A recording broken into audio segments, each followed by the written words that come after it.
morning, everybody. It is Tuesday. We're in the middle of July, basically. Almost. I mean, we're getting there. I mean, we've got a full week down. 4th of July happened. All of my fingers are still here. All of my toes are still here. That's pretty cool. 48 years of still having all of my digits after 4th of July. Especially after the childhood that we went through.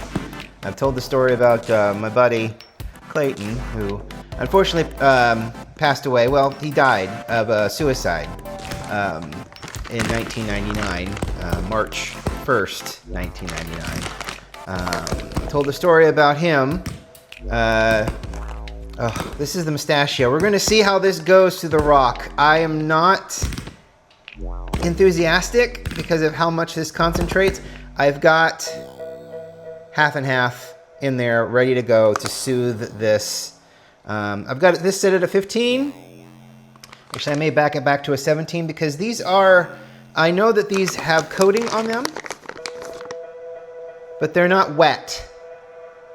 These are medium roasted, but these are not wet. So I think we should be okay at between a 17 and a 15 on the espresso. And as you go down, like 10 and 5 are finer into the espresso, and if you go up to 35, 45, 50, that's maca, and then higher than that is, in the number wise, is coarse or pour over. So, and it's weird. It feels very unintuitive that way, but that's the way it is. So, all right. So, and these smell wonderful. I love the way these smell. But Clayton, we worked at a fireworks store. My other friend and I. Oh God, I poured out 32 grams, and we're gonna make a. I poured out. I'm like ready to do a pour over. We're not doing a pour over. I need 17. Let's do 18. We'll do 18 grams. I'm already thinking too much and autopiloting. And over the past week, that's what we did. We did the pour over. So 17, 18. All right, a little over. We're a little over now. 18.5. It's 3 beans. 3 beans. All right. So 18 grams of coffee for this portafilter. That is 50 millimeters, because that's what the rock does. The rock has its own proprietary, more or less, dealio. So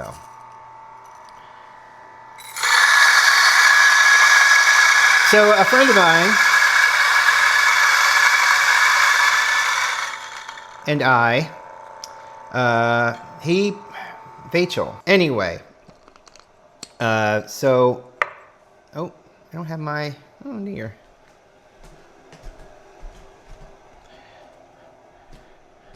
Forgot my shit stir. So anyway, Vachel and I worked at a fireworks store, and I'm sure the statute of limitations has way passed since then. It was back in, 97, 98, something like that. It was an in-between college thing for me because I'm like, yeah, I need money because I want to drive my car. You know, since I wasn't allowed to take my car up to the college. At least until I had an internship my junior year, so on and so forth, which I'm sure is standard fare for a lot of people. We'll do our first smooth turn, push, lift, and then, oh yeah, boy, that's just, yeah, that thing doesn't go down far enough. It's good for what we want it to do, which is get everything smoothed out with a lip, but otherwise you definitely need this that fits a bit more properly. And I didn't preheat any of this. Ooh, that's probably not going to turn out really well, is it? We'll take the hit. I've got enough in here. We should be all right. The first one may not be the best, but I think we'll be okay. Yeah, right, Indy? Yep, that's how it works. All right, we can move all this stuff around a little bit, put you back. Hi, buddy. You all right? Yes, I know. He's a good boy. Yeah, I don't know either. Don't let his meows fool you. He's fine. He's just very vocal and a pain in the butt. Anyway, continuing on with the story that I keep waffling about.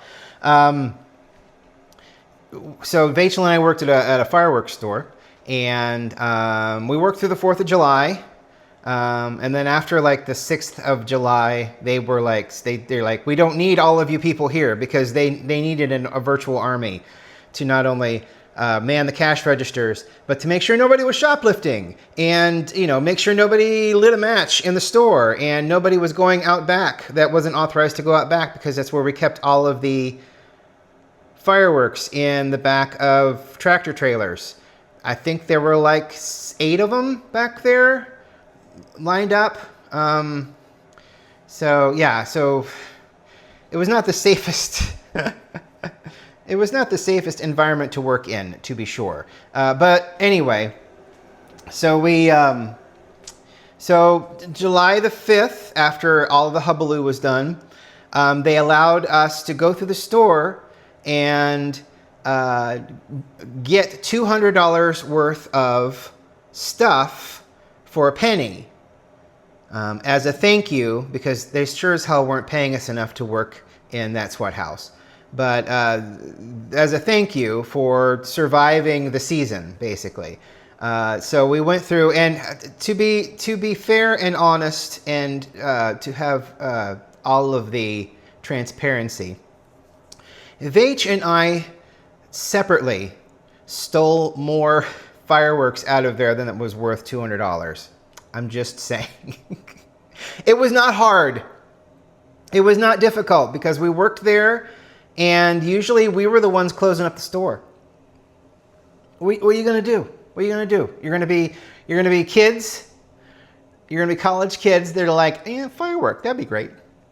And they did not keep, and that's the funny thing, and this is back in the 90s, so I mean, it's not like we had the big computer devices in our hands, you know. We didn't have iPads, we didn't have cell phones, we didn't have a lot of stuff that we have today. So, you know, you got to take that with the grain of salt of understanding, which is, you know, it was all check marks and paper and pencils, and if they, you know, decided they were going to do it correctly that day. You know, some days the managers didn't. Some days they just didn't take inventory because they didn't feel like they had to, because, you know, it's below minimum wage. Even for a manager, it was way below the minimum wage to work there. Small town fireworks store in Marietta. Not like your Phantom Fireworks or, you know, your other things that may be beholden to a greater power. You know, small little Eagle Fireworks was not. So anyway, so we stole more than $200 worth of fireworks out of there. But it's really interesting, because $200 worth of fireworks, not a lot of fireworks. Even in 97, $200 worth of fireworks was not a lot of fireworks. So anyway, let's get this going here real quick. And if this doesn't work, we've got enough. We'll get another one going, and then the portafilter will be heated up, and we will be in good shape. I'm interested to see how this, I don't have, I completely forgot this part. Let's get the scale on here. Like I said, I'm too busy talking. I will say, in espresso form, this smells really good. It's pretty exciting. All right, and my stomach is gurgling because it wants coffee. Come on, what we got here? Huh. I thought I'd got something by now. Push, hold. Am I doing something wrong? Have I missed a step? There's nothing coming through. Okay, there we've started.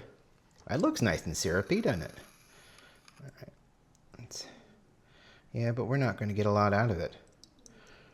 Does that mean I need to go up a little higher? Okay, so that's good in that we've learned. Now, I'd wondered about this too.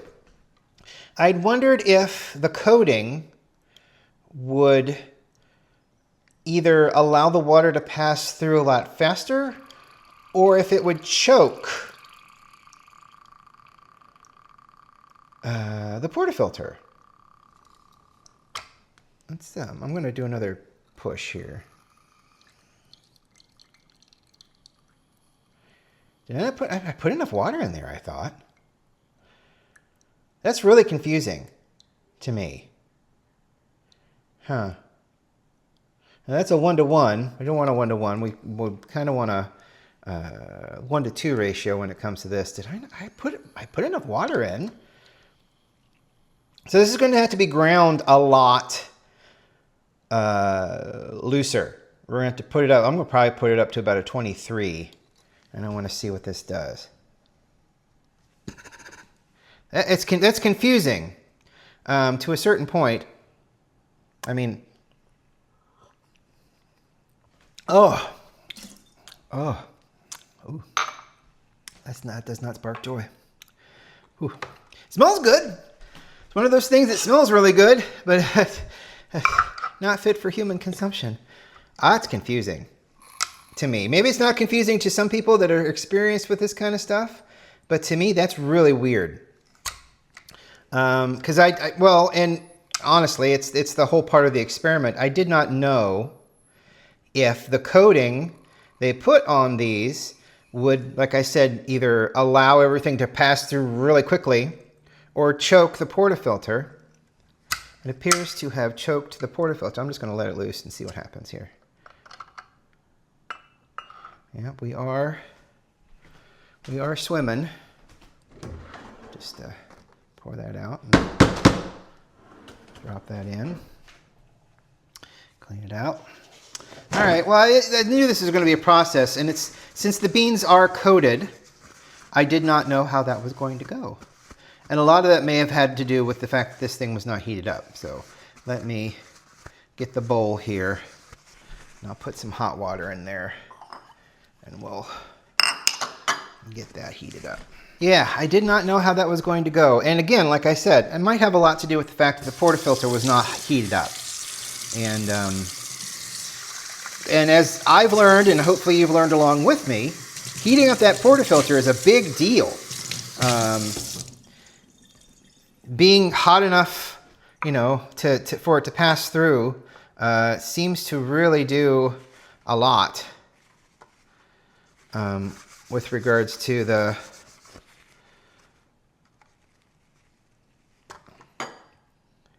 all the things, please.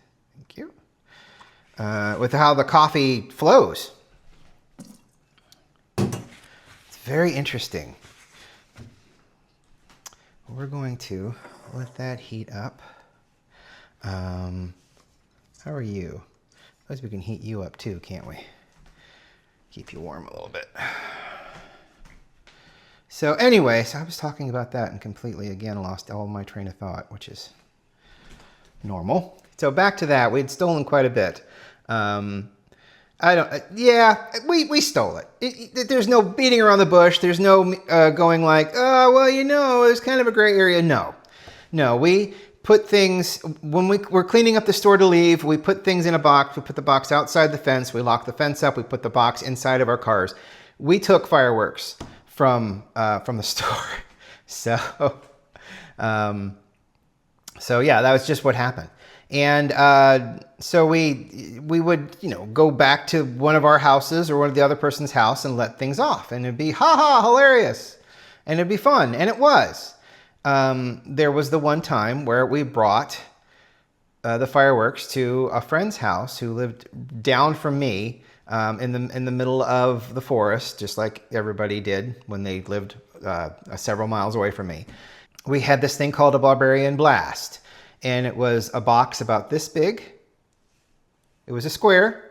It had mortars in it that were about that big around, maybe that big. They were not huge, but there was about, I don't know, was it 8x8 sized? I mean, that's how many, 8x8. My buddy Clayton was about to set it off because he was so excited. He's like, I can't wait to watch this thing go off.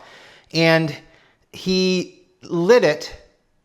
And then as he was running away, he slipped in the pine needles and kicked the mortars up so that they were facing away from us to start with, but they were facing away from us. And so everybody, oh shit. And then it started to go off, and then it started to turn, because that's like a bunch of rules of physics applied to rocket ships. So it started to turn, and it started to fire mortars all the way around.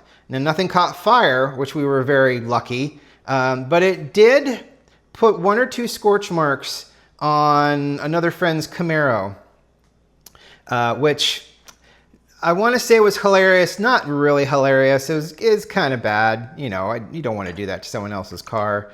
We all had a lot of respect for each other's vehicles, and we really didn't want to do that to someone else's car. However, hindsight being 2020, it's pretty funny. That's not going to have enough. I'm not going to be able to get that in there, so we'll just put that in there.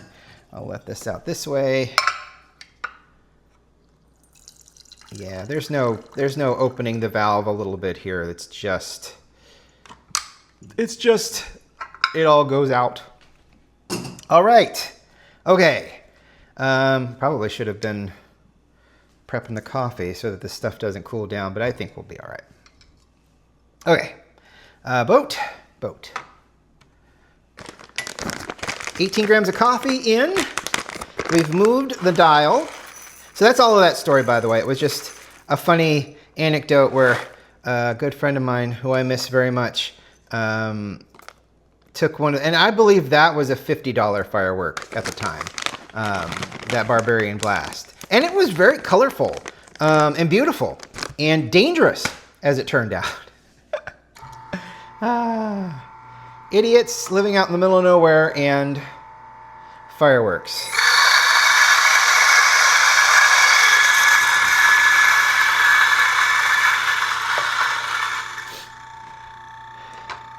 It's the circle of life, or the circle of less hands. So,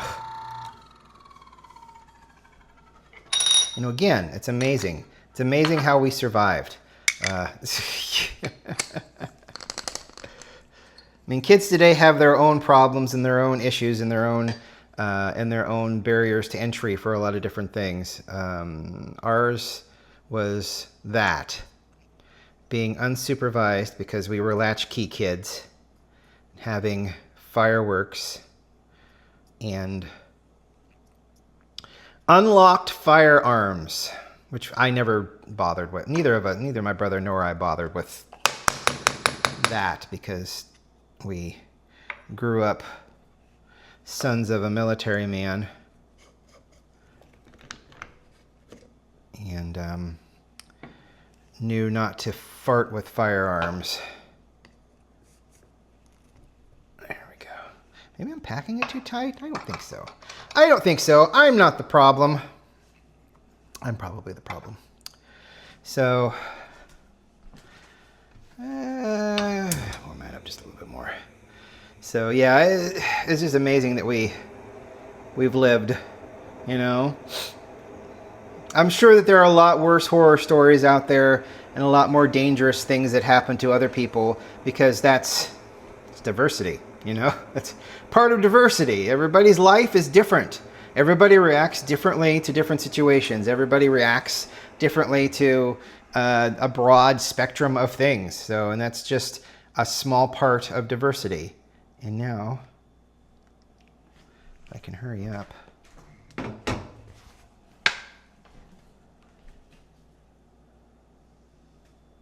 Boxcat.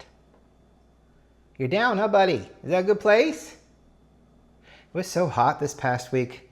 Both of them were scrambling for cool places on the floor, and then they would like, that place would get too hot because they were on it. So then they would move to another place, or at least try to move to another place. They love sleeping on the bed, but boy, was it too hot to be sleeping on the bed.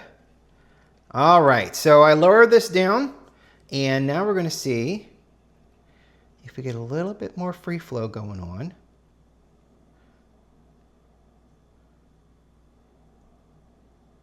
Okay, that's good. It's a good start. Just going to take it nice and slow. don't need to get up too high, I don't feel. The crema on this was probably going to be weird from the start because, like I said, the coating on the beans.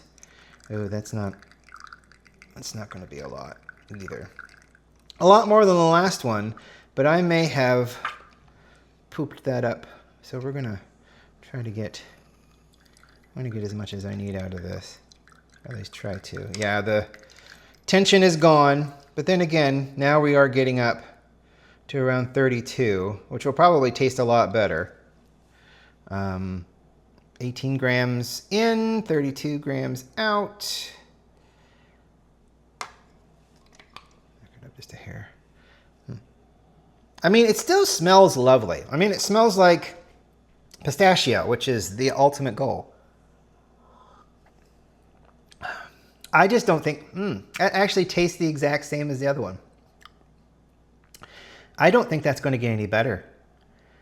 This is not meant for being an espresso. This is meant for being a pour over. So I was just very interested to see how that would go. So let's give it a little bit of a, there we go. Whoop! Give me the cap. That cap's holding out on me. What a jerk. All right, put this in here for 40 seconds. I was telling folks, we went to a wonderful cookout on the 4th of July, and we started talking about coffee, and I mentioned the coffee channel, and they're like, oh yeah, coffee's great. And she said, I just don't know how to froth milk. I can't find a good way to do that. And I'm like, well, the best way I found was stick it in the microwave for, I don't know, 45 seconds.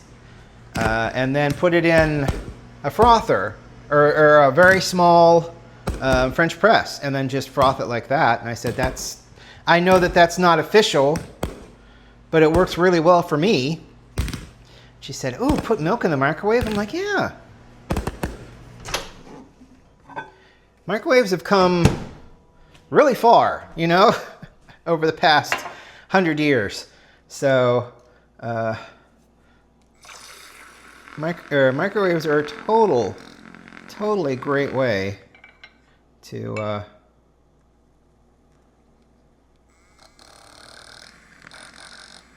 froth up milk. I'm just doing this because I don't want to waste any more.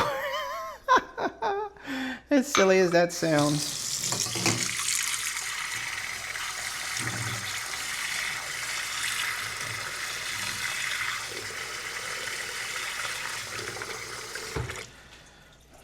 I thought maybe with a little half and half it would taste a little better. Oh, yeah. Oh my gosh. You'd be amazed at how much that pistachio cuts through everything. It's a solid coating that they put on there, and that's lovely. Yeah. Yeah. Yeah. Oh, actually, I like that. I want to dial this in. I want to dial this in better. I want to make it so I can get, I'm backing off, which means, and getting, I'm backing off and getting results from backing off. So I guess that means that we can move it up to not quite to the end here. And then that might be a good starting point for the chocolate orange, because I've got a Terry's chocolate orange left in there that I want to put that on something and then have the Terry's or the chocolate orange kind of pour all over it, you know, and melt. And I think that would be actually kind of nice. Anywho,